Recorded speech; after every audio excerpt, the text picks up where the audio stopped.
Cześć, z tej strony Michał, a to jest kolejny odcinek serii z Archiwum M, dedykowany albumowi American Life. Dlatego przed Wami już zestaw płyt z całego świata, poczynając od Europy, poprzez Amerykę Północną, Amerykę Południową, Australię, Azję, w tym z mocną reprezentacją dotyczącą Japonii, bo 4 płyty w dolnym rzędzie pochodzą właśnie z tamtego rynku.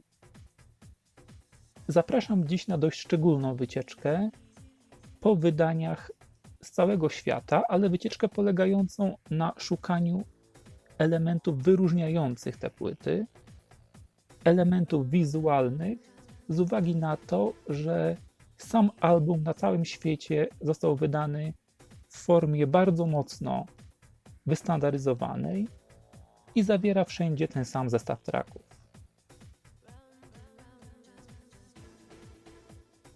Dlatego zacznijmy od płyty z Ukrainy, płyty, która na okładce wyróżnia się tym, że ma nadrukowaną flagę tego kraju wraz z informacją, że płyta jest przeznaczona na sprzedaż tylko na Ukrainie.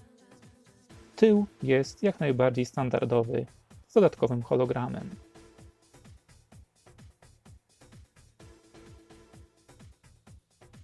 Tak z kolei wygląda wydanie na rynek australijski. Wydanie, na którym znajdziemy piękną czerwoną naklejkę. Dodatkowo jest nadrukowane ostrzeżenie w nieco innej formie niż znamy je z innych rynków. Natomiast sama płyta ponownie zawiera ten sam zestaw piosenek. Aby jeszcze zobaczyć, co kryje się za tą naklejką, należy zajrzeć do środka tej płyty. Ja już to zrobiłem wcześniej dla Was i przygotowałem mini plakat, który znajdziemy w środku tej australijskiej płyty, a o którym informowała naklejka. Nie jest on może niezwykle imponujący, niemniej jednak uważam, że jest ciekawym akcentem. Poddajmy teraz analizie wydania japońskie. Pierwsze z nich pochodzi z serii Forever Young, o czym świadczy piękne obi. Dodatkowo jest tutaj naklejka pomarańczowa, a rand płyty jest niebieski. Z tyłu widzimy wypisane dodatkowo na obi traki. Niestety wydanie japońskie tym razem nie zawiera żadnego dodatkowego utworu. Druga japońska płyta, wydana dla odmiany z żółtym obi, z napisami w kolorach czerwonym, granatowym i czarnym. Rand płyty tutaj jest biały. Na tej płycie ponownie nie ma żadnego bonusowego utworu, natomiast ta płyta nie jest zafoliowana, w związku z czym możemy zobaczyć, jak wygląda w środku. Jest okazja przypomnieć sobie grafikę płyty, jest okazja też spojrzeć na książeczkę, która jest w środku. Zacznijmy może od tej książeczki standardowej, która po rozłożeniu wygląda w taki sposób. Z jednej i z drugiej strony American Life i Madonna. Zwróćcie uwagę, że zdjęcie z okładki tak naprawdę służy za literę O, a tak wygląda dodatkowa książeczka, którą znajdziemy w wydaniach japońskich, książeczka z tekstami i ich tłumaczeniami na język japoński. Zwróćcie też uwagę na to, że ostatnia strona tej książeczki zawiera tylko numer katalogowy, oprócz tego jest gładka. Trzecia płyta japońska została wydana z białym obi, na którym mamy napisy czerwone, niebieskie i czarne. Ponownie jest to standardowa płyta. I jeszcze porównajmy środek. Chciałbym sięgnąć książeczkę z tekstami. Oto i ona. Jest ona bardzo podobna do tej, którą widzieliśmy przed chwilą, ale zwróćcie uwagę, że jej ostatnia strona jest zadrukowana, jest inny numer katalogowy, także mamy jakąś, powiedzmy, istotną różnicę, jeżeli chodzi o dodatkową wkładkę.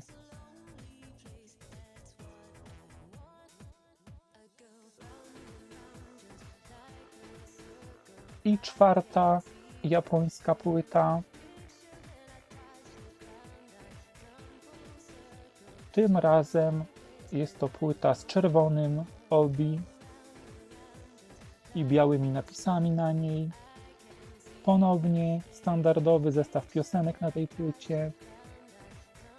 Wszystko w środku wyglądające identycznie. Przyjrzyjmy się tylko tej dodatkowej japońskiej książeczce. Tym razem ponownie tył jest pusty, biały, tylko widzimy na nim numer katalogowy, natomiast nie ma tutaj już żadnych dodatkowych napisów, jakie widzieliśmy na poprzednim, omawianym chwilę temu wydaniu. Spójrzmy jeszcze na 5. japońską płytę, pochodzącą również z serii Forever Young. Jest to jednak wznowienie. Widać to zarówno po obi, jak i po naklejce. Brzeg obi jest tym razem czerwony.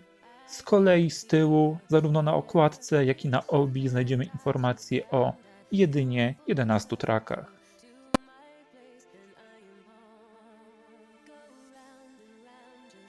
Zerknijmy również na 2 wydania z Rosji. Na pierwszy rzut oka już widać zasadnicze różnice, a mianowicie to wydanie ma dużą flagę rosyjską z napisem, że płyta jest przeznaczona tylko na rynek rosyjski. Z kolei to drugie wydanie posiada dodatkowo obi, na którym jest dla odmiany mała flaga rosyjska. Po drugiej stronie obi znajdziemy jeszcze informacje o dostępnych w sprzedaży 2 albumach Confessions on a Dance Floor i Ray of Light. Obydwie te płyty w kwestii zawartości są standardowe.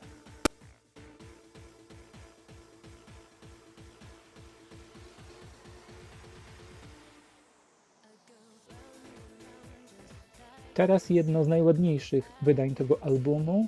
Jest to wydanie z Tajwanu w slipcase'ie, dodatkowym kartoniku zawierającym informacje, których nie ma na okładce standardowej płyty. W środku w kartoniku znajdziemy oczywiście samą płytę w jewel case'ie. Niestety zestaw tracków na tej płycie jest ponownie standardowy. W środku płyta prezentuje się w ten sposób. W kartoniku załączone są pewne dodatki. Tak one się prezentują. Natomiast najważniejszym dodatkiem do tego zestawu z Tajwanu wydanego w slipcase'ie jest duży plakat. Plakat, który po rozłożeniu wygląda tak.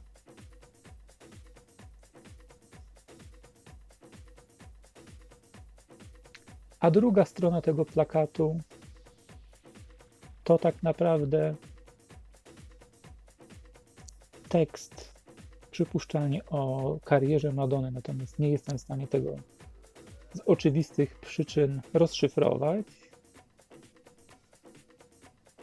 Jak również teksty piosenek z albumu American Life. I to już jest jak najbardziej miły, wskazany akcent na tego typu wydawnictwie, na jakby nie patrzeć egzotyczny rynek.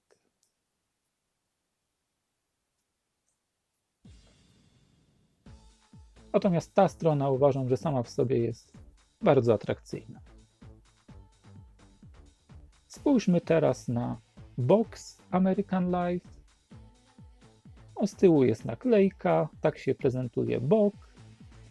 I przypomnijmy sobie, co znajdziemy w środku. Obejrzyjmy wszystko z każdej możliwej strony, a mianowicie w środku znajdziemy zestaw znaczków o tajemniczym, nieznanym mi przeznaczeniu. To zostawię na później. Mamy też taką kartonikową wkładkę z tracklistą. Sama płyta tym razem odbiega, i to znacząco, od tego, co jest w standardzie, a mianowicie jest to picture disc z tajemniczym brakiem jednego oka u Madony. A teraz przyjrzyjmy się samemu plakatowi, który chwilę temu odłożyłem na bok. Jedna strona plakatu wygląda w ten sposób. Jak widzicie, jest to plakat naprawdę duży. Tyle tylko, że jego papier jest taki trochę gazetowy, powiedziałbym, a druga strona prezentuje się właśnie tak.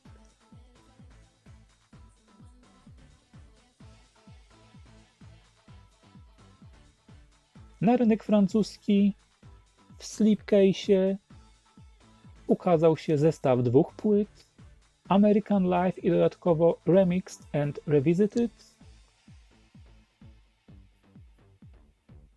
album plus epka razem w jednym kartoniku, jako zestaw tak naprawdę płyt wydanych jedna po drugiej, można powiedzieć, że z tej samej ery.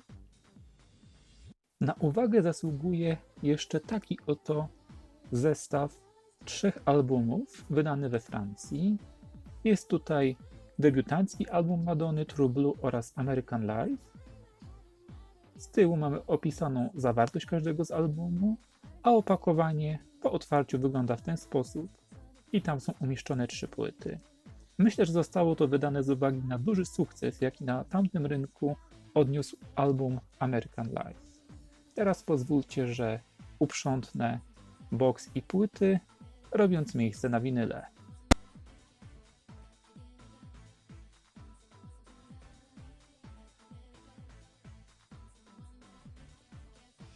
To wydanie po prawej stronie jest niemieckie, a po lewej stronie z niebieską naklejką to wydanie wznowienie amerykańskie. Niemieckie wydanie w środku po otwarciu wygląda w ten sposób. Z kolei tył okładki jest taki. Przyjrzyjmy się mu jeszcze z bliska, aby też przedyskutować tracklistę. Na pierwszym dysku, na pierwszej stronie mamy American Life, Hollywood, I'm So Stupid. Co do American Life jako piosenki, nauczyłem się tak naprawdę ją doceniać po czasie. Hollywood uwielbiam, I'm So Stupid uważam, że też jest to świetna piosenka. Na drugiej stronie pierwszego dysku mamy Love Profusion, genialna piosenka, Nobody Knows Me, według mnie świetny taki banger, powiedziałbym, i Nothing Fails. To jest piosenka, która według mnie powinna być wiodącym singlem na tej płycie. Zwróćcie uwagę, że tutaj jest napisane z błędem. Jest napisane Nothing Falls. Drugi dysk, czyli trzecia strona, jest Intervention i Ecstatic Process oraz Mother and Father. Wszystkie piosenki bardzo, bardzo dobre w mojej ocenie. I czwarta strona Die Another Day oraz Easy Ride. Easy Ride to jest chyba druga najlepsza piosenka na tej płycie. Myślę, że naprawdę można było ten zestaw jeszcze lepiej promować. Przede wszystkim teledysk do Nothing Fails to byłoby coś, co musiałoby się wydarzyć według mnie. Przypatrzmy się jeszcze etykietom. Przede wszystkim zwróćcie uwagę na to, że na etykietach Nothing Falls już nie ma. Mamy Nothing Fails, czyli prawidłowo napisany tytuł piosenki. A same etykiety są naprawdę bardzo atrakcyjne.